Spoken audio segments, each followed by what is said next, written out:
Good morning everyone. सो आज के new vlog में आपका स्वागत है फ्रेंड्स। आज ब्रेकफास्ट में बन रहा है पास्ता। आज मैंने खाना नहीं बनाया, वीकेंड का टाइम था तो मैंने सोचा आज मैं पास्ता ही बनाऊंगी और इसको ही खाते हैं फ्रेंड्स। अभी बाहर मतलब सुबह सुबह 8 बजे इतनी तीखी धूप और इतनी गर्मी है और बाहर से ना गर्म हवा चलती है, तो मैं पहले इस दरवाजे को बंद करती हूँ फिर पास्ता खाती हूँ।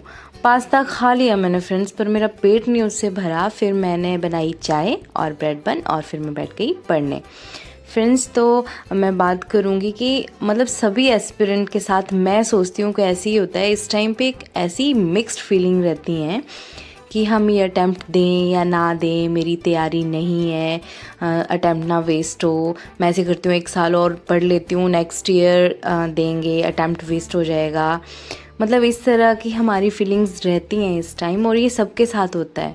अभी फ्रेंड्स मेरा एक पार्सल आ गया था तो मैं उसको लेने चली गई थी नीचे, तो हम बात कर रहे थे कि मतलब इस टाइम ये सबके साथ होता है। आप ऐसे मत सोचना कि शायद ये मेरे साथ ही हो रहा है, वो घबराहट सी कि नहीं मैं अटैम्प्ट देना रहने देती हूँ, नेक्स्ट ईयर 1 साल और अच्छे से पढ़ लेते हैं और फिर देंगे। फ्रेंड्स अगर आपके दिमाग में भी ऐसी बातें आ रही हैं तो डोंट वरी, आपको टेंशन नहीं लेनी है और आप ये सोच के चलो कि आपने पूरा साल पढ़ा है। हम खुद से डिसाइड नहीं कर सकते कि होगा या नहीं होगा, वो तो हमें रिज़ल्ट ही बताएगा। तो हमें हमारी प्रिपरेशन पे मतलब डटे रहना है और जाना है, अच्छे से एग्ज़ाम देना है। अगर इस तरह के थॉट्स माइंड में आ रहे हैं तो वो सबके माइंड में सबके साथ ऐसे हो रहा है, तो आपको ज़्यादा टेंशन नहीं लेनी है। एंड फ्रेंड्स मैंने ये जो बुक्स मंगवाई थी इसकी ओपनिंग करते हैं। ये ऑसवोल की बुक्स मंगवाई हैं मैंने फ्रेंड्स। तो मैंने जो 3 बुक्स मंगवाई हैं वो एक है इंडियन इकोनॉमी की 9 to 12 क्लासेस कंबाइन है, और एक है general studies manual for UPSC, और एक है हमारा 29 years UPSC civil service examination pre के GS1 और CSET के। इसमें प्रीवियस ईयर के क्वेश्चन पेपर हैं 2023 तक 1995 से 29 ईयर्स के। तो ये और ये इस बुक का रिव्यू तो मैं दूंगी आपको बाद में। अभी बात करते हैं इस बुक की फ्रेंड्स। ये है जैसे हमें देखो फ्रेंड्स, बहुत सारे क्वेरीज ऐसी रहती हैं मुझे कि हमें जो स्टार्ट करना है यूपीएससी की प्रिपरेशन तो वो कहाँ से करें। तो फ्रेंड्स सबको ये पता होगा मैक्सिमम कि हमारी यूपीएससी के लिए जो बेस है हमारा वो है हमारी एनसीईआरटीज। ठीक है, हम 6 से लेकर +2 तक की एनसीईआरटी सारी रीड करते हैं। अब फ्रेंड जब मुझे ऐसे बोला गया था ना कि आपको एनसीईआरटी पढ़नी है, तो मैं कभी 6 क्लास की ऑर्डर करती थी, कभी कोई स्टूडेंट्स मेरे पास ट्यूशन के लिए आते तो उनको बोलती थी कि नेक्स्ट ईयर अपनी बुक्स मुझे दे देना। और फ्रेंड्स मैंने इस रूम में वो अंदर वाले रूम में रखी है, मैं आपको दिखाऊंगी। इतना मेरे पास ढेर लगा हुआ है, कभी एक पढ़ती हूँ कभी दूसरी को मन नहीं करता, मतलब ऐसे रखी हुई है, रखने के लिए भी जगह नहीं, अब इतनी सारी बुक्स हो गई हैं। तो मुझे देखो इतना अच्छा मिला एक चीज़ कि 1 for all। यहाँ ये है मेरे पास इकोनॉमी की, मेरे पास बाकी थी। बाद में मुझे पहले मैं इस बुक को पढ़ूंगी, मुझे लगा तो फिर बाद में मैं दूसरी वाली भी एनसीईआरटी मंगवाऊंगी। क्लास 9 से 12 तक कंबाइन एनसीईआरटी है फ्रेंड्स, इकोनॉमी की मैंने मंगवाई है। तो देखो मैं आपको इसमें दिखाती हूँ। देखो ये देखो फ्रेंड्स, क्लास 9th के जितने चैप्टर हैं, 10th के, +1 के और +2 के 2 बुक्स हैं, तो दोनों सारा सिलेबस यहाँ पे कंटेंट में आपको दिया गया है, पेज नंबर साथ में दिए गए हैं। और आगे ये देखो, जैसे फ्रेंड्स ये है हमारी 9th क्लास का, 9th से इकोनॉमी स्टार्ट होती है। तो फर्स्ट चैप्टर है, यहाँ पे आपको सारा चैप्टर दिया गया है। आगे देखो फ्रेंड्स क्वेश्चंस दिए गए हैं, मॉडरेट क्वेश्चन, एडवांस क्वेश्चन और प्रीवियस ईयर, जो कि या तो यूपीएससी में आए हैं या यूपीपीसीएस में आए हैं। वो मतलब जो भी यूपीएससी से रिलेटेड एग्जाम, जो भी कॉम्पिटिटिव एग्जाम रहे हैं उनमें जो क्वेश्चन आए हुए ना इस चैप्टर के अकॉर्डिंग, वो भी आपको सारा दिया गया है। और साथ में फिर देखो आंसर जो दिए गए हैं ना, सबसे बेस्ट बात है फ्रेंड्स, मुझे ये जो ऑसवोल बुक्स हैं इनकी सबसे बेस्ट बात यही लगती है कि जब भी कोई ऑप्शन दे रहे हैं ना कि जैसे 4 ऑप्शन में से ये ए इसका आंसर है, तो क्यों है आंसर, जो उसकी एक्सप्लेनेशन है ना वो भी इन्होंने सारी साथ में दी हुई है।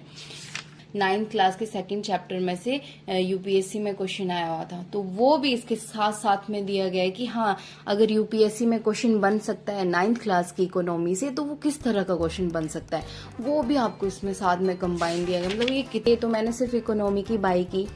आपको अगर आप चाहो, अगर आपको एक बुक खरीदनी है आप वैसे भी खरीद सकते हो, और अगर आप चाहो कि आपको कंबाइन लेनी है, पॉलिटी की भी चाहिए, economy, history, geography, general science, तो आपको सारी एनसीईआरटी कंबाइन भी आप ले सकते हो। और कहाँ से आपको परचेज करना है, वेबसाइट और अमेजोन लिंक दोनों मैं डिस्क्रिप्शन में दे दूंगी। और अगर आप यूपीएससी 30 कूपन कोड यूज़ करते हो तो आपको उसमें 30% लेस भी रहेगा।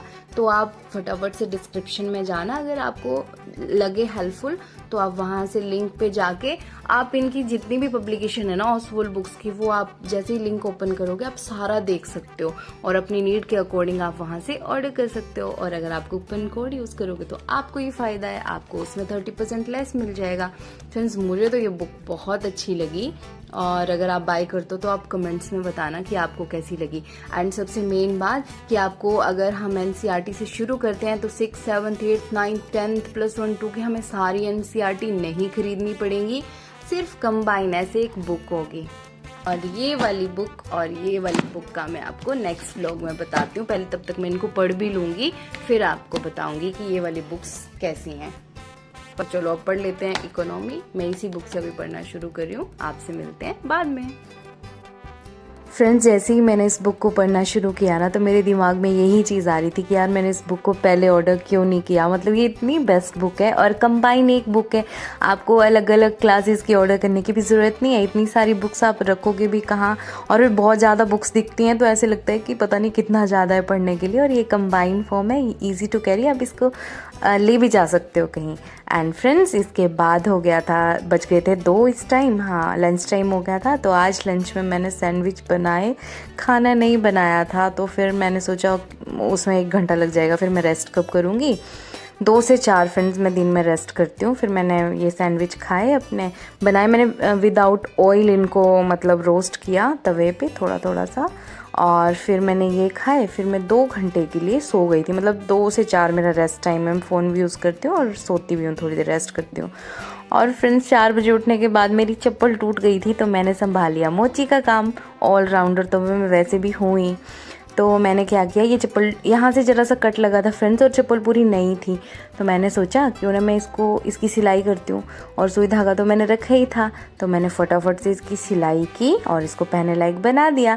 ऐसा नहीं है फ्रेंड्स, मतलब इतनी गरीबी तो अभी नहीं आई है कि मेरे पास, मैंने न्यू चप्पल तो ले ली हैं बट फिर मैंने सोचा कि इनको भी क्यों फेंकना, पूरी नई थी। और फ्रेंड्स फिर आ गई मैं छत के ऊपर। आज मौसम अच्छा था, गर्मी तो थी पर ऐसे मन कर रहा था कि मैं बाहर बैठूं थोड़ा, तो मैं आ गई छत पे। मैंने अपनी ग्रीन टी, शाम के टाइम 4-5 बजे मैं ग्रीन टी लेती हूँ, वो बना ली मैंने अपनी, और अपने नोट्स भी फिर यहाँ पे बैठ के मैं रिवाइज़ करी थी। एंड मिलते हैं नेक्स्ट व्लॉग में। Thank you for watching.